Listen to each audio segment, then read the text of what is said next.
Good morning, my esteemed viewers. You're welcome to today's political broadcast. Today is the 4th of December, 2025, and we are still discussing Nigerian politics.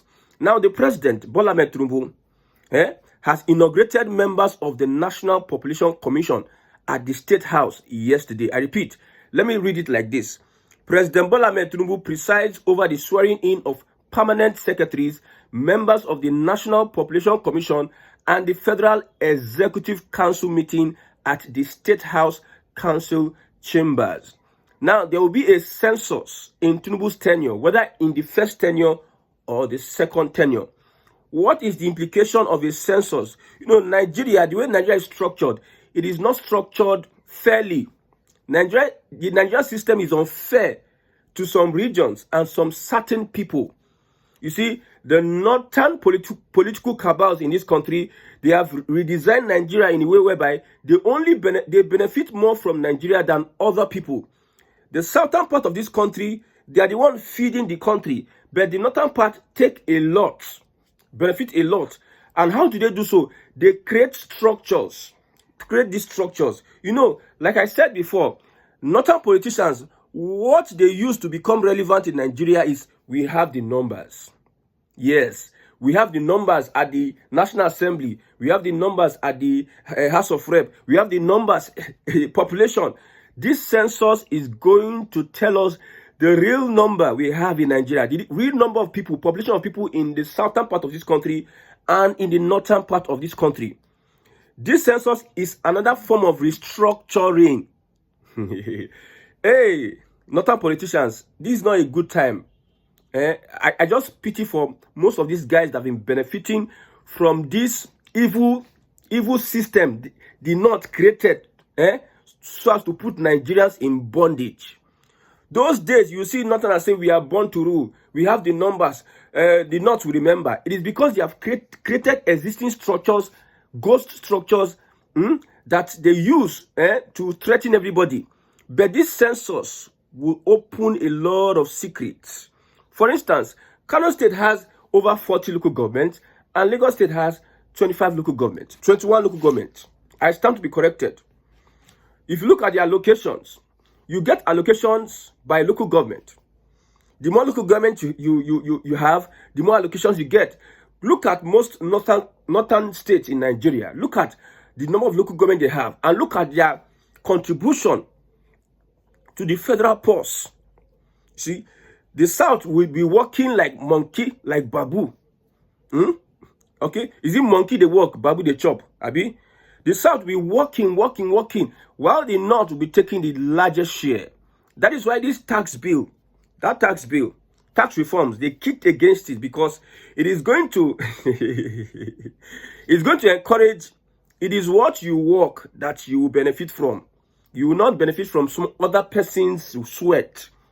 So the census is little by little. I told you that these things, when I say these things, I am surprised sometimes that some of the predictions that I predict usually comes to pass. I said it that census is coming. See, that restructuring where northern Nigeria no want. They go see them. Census is coming. And after, if they do this census, that may be the final straw that will break the camel's back. These northern politicians that have been doing buga, threatening everybody with things that are not existent. Tinubu is coming to demystify and break it little by little. All the cabals, the oil cabals, they are under pressure.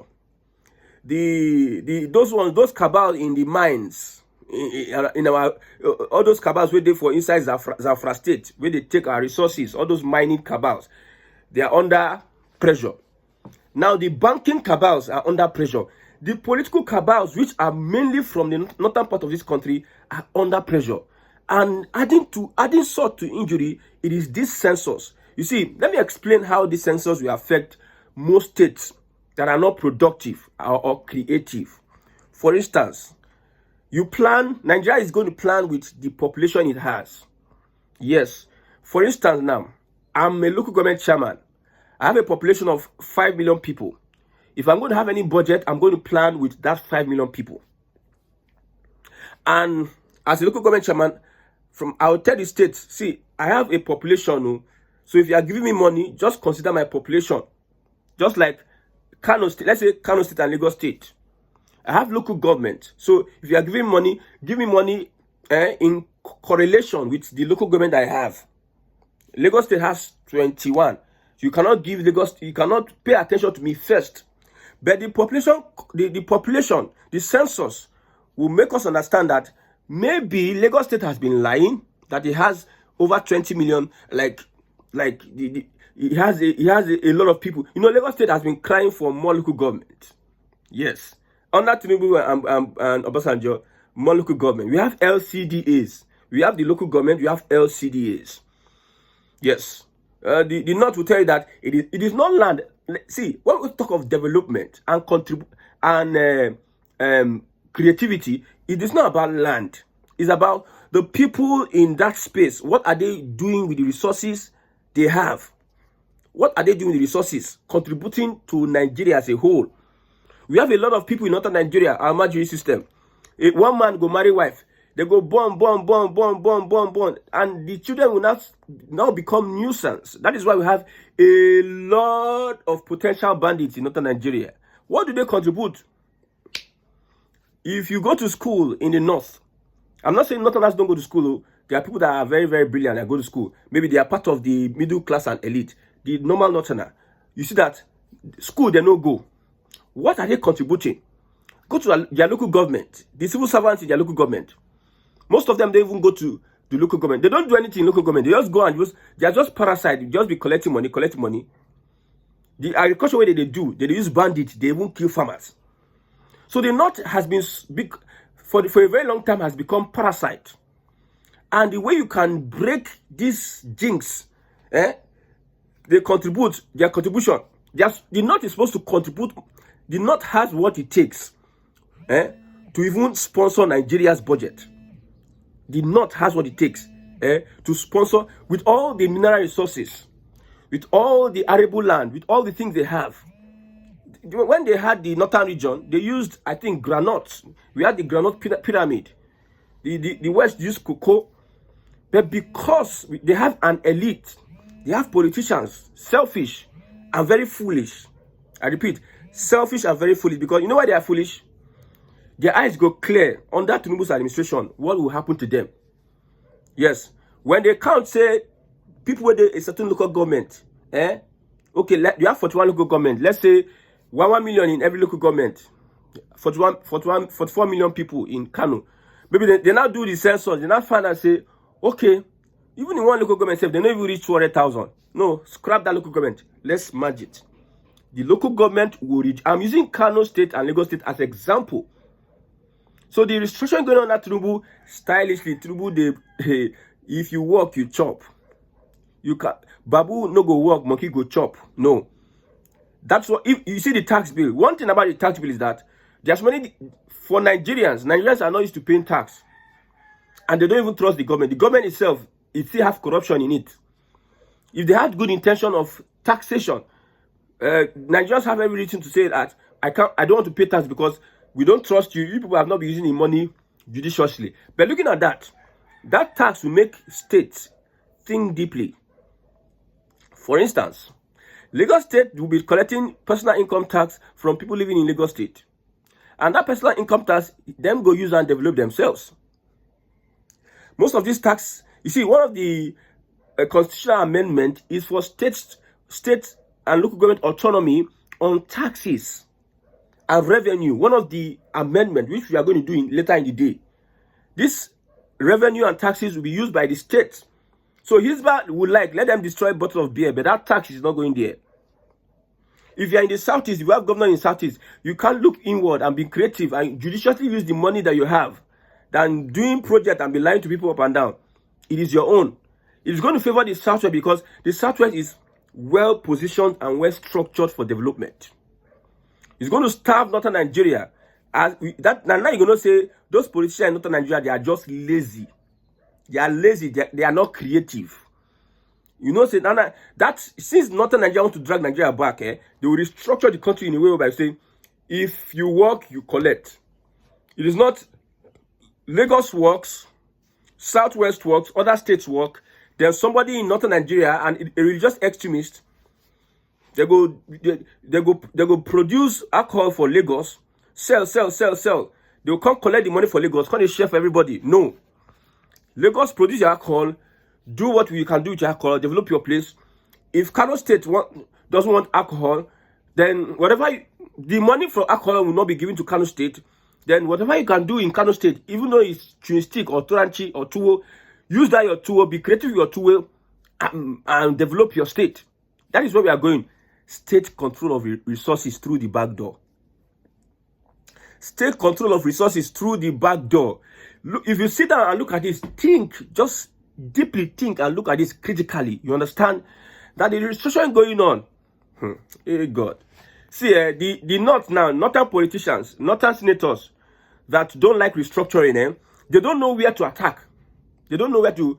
Are we going to hit him on this tax bill? Are we going to hit him on constitutional amendment? Are we going to hit him on this regionalism that they are pushing? Are we going to hit him on, they are saying kidnappers will have a death sentence? Are we going to hit him on the census?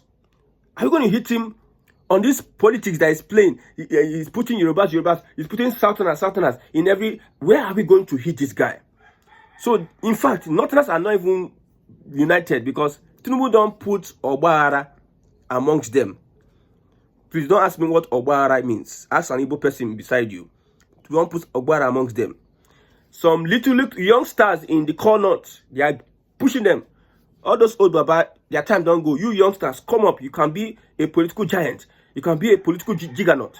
So Tinubu will do something whereby the old politicians in the core north, I'm calling core north, now them be the biggest problem. Now them be the wahala. We are going to talk about Matawale in a very short time. Now them be the problem. They go hype some of the younger ones, push them, give them relevance. So if Tinubu is doing his politics, the Jagabans in the north, in the core north, they will be thinking on how they can fight off those youngsters that are coming up. They will not be even thinking about how they are going to fight Tinubu. When they see that Tinubu is raising some people up, they will not come and tell Tinubu, please, don't cause wahala in my state. I will give my structure to you. Just let me maintain my own local champion. They will surrender at the end of the day. The kind of politics Tinubu is playing them. Most of them are helpless. Some people, they wish me Tinubu die. I tell you. I'm telling you the truth, though. Some of them, they just wish Tinubu just die. But, what do they call it in Yoruba? Somebody that, Abiku, the guy, no one die. No one die. It's not possible. So as it stands today, prepare for census, northern Nigeria. Southeast, south, prepare for census. All those politicians that are lazy, all they know is just can collect allocation and chop the money. Use and they invest for other regions, not to invest in your. Now time we hear that governors in the southeast are investing in the southwest. There's no patriotism to their people. You carry money as a governor, you steal or whatever. I don't know how you got it from the southeast. You cannot go invest in the southwest. Governors in the south, they will carry money from the south, go invest in the southwest. You are thereby upping the revenue of Lagos State, of the southwest. You are making their region more viable. Okay, I understand. Businessmen, they will go to where this is. Should be Naibeto. Now ain't get seaport for River State, private seaport. There are people we call pathfinders. They create a path for people to follow. These are the people we need in business in the southeast, in your region. Create a path, create a niche for yourself, and people will follow. That's what the southwest did. They utilized the advantage they had. They use it very well. That's why you can't see insecurity. It's very hard. The people bringing insecurity is the Fulani, and because of their affiliation through religion, most of them are importing insecurity, extremism. But the governors, they are intentional about, we don't want any extremism in our state. We utilize what we have. We invest. We do this and that to making their region viable. But governors in the southeast and south, you go become governor, carry all the money, go abroad, go build houses. And you go tell me say you get sense. Or you are okay. You carry the money, go the build bank, mortgage bank, or whatever bank. Go to build oil company. You carry money, allocation, they give Southeast allocation to develop Southeast. Una carry money, corner am, go outside, go develop. And you are wondering why people are leaving the state, why there's no investment, why there's no development in the state. See, it is high time the Southwest suffer the whole Nigeria. Let me see anybody that will come on social media and say the Southwest does not. See, this is Nigeria and it's competition. It's competitive. Somebody was crying that Lagos State is saying that why would they carry some of the operations in Lagos port to Warri port? A Lagos official is... See, it is politics. If you don't understand, see, they will have to say it. That does not stop you from doing what you need to do. For the fact somebody is kicking against... Don't run with that sentiment. You can say what you say, but that should not make you stop what you have to do or demoralize you from carrying out the action, because people will actually stop you. If you want to develop Southeast port, some elements from other regions will want to stop you, but that does not mean you now dwell on that. They are bad people, and you are doing nothing. No, you are not even taking actions at all. You are not even steadfast in what you are doing. Nobody listens to people that are not determined. So this restructuring going on under Tinubu will now expose a lot of people, especially they play Southeast. A lot of people are living in Southeast, the South, into Lagos, because Lagos has been designed. Lagos, and you are importing your wealth. You know, population is very important. It is not land, though. Population is very important. Yes, population is very important. Nigeria is in population bigger than Britain, but the value of Britain you can't compare to that of Nigeria. The development in Britain you can't compare to that of Nigeria. Tells you that population is very important, and the kind of population that you have.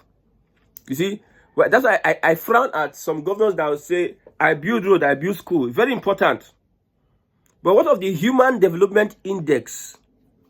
You build road and school. Go to some states. For instance, now, Jonathan built schools for Amajiri. No human development. That's why the same Amajiri turned the school into den of thieves and kidnappers and armed robbers.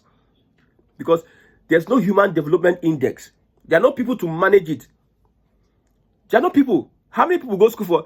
Since Ahmad Bello, they talk say, our Northerners know they go school. Our Northerners know they go school. We don't want Igbo people to take over our work in the civil service. Instead of me to employ an Igbo man, I'll employ an expatriate, and I'll put a Northerner. But since then, they don't go school till now. They are still deficient in that going school. All they pursue is Sharia, Islamic this, Islamic that. That's what they are pursuing. That's where their mind is. They just look at. So whatever is going to happen, let them know. So I want to point out some things. I know some people may not watch to this point, but let me point it out. I'll do it in some of my other videos. Now, there's one person that needs to go in Tinubu's administration, that is Bello Matoale. Because that guy is a link between security and insecurity. Mostly in some parts of the north, the northeast. He needs to go. And I see a reason. Somebody that has a grade 2 teaching certificate. He didn't even go to Polytechnic, nor even university. Even the Badaro. I don't know whether he also went to university. I'm not sure. I just saw his XSC certificate. These are the people they put in charge of Minister of Defense. Some Northerners have been saying some things about Matawale. I want to read it out. It is not my saying. I'm still like doing some little investigations on these things they said about Matawale. Somebody says, the notorious bandit kingpin Bello Tuji has accused the Minister of State for Defense and former Zamfara State Governor Bello Matawale of shielding fellow bandits and granting them asylum within the government house, even as they continue their acts of terror and maintain bases in the forests. Shielding fellow bandits and granting them asylum within the government house. That is Bello Tuji, a bandit kingpin, a bandit leader, is accusing Minister of State for Defense and former... This person they are accusing as a sponsor of terrorism is a former governor, a governor of a state, and now Minister of State for Defense.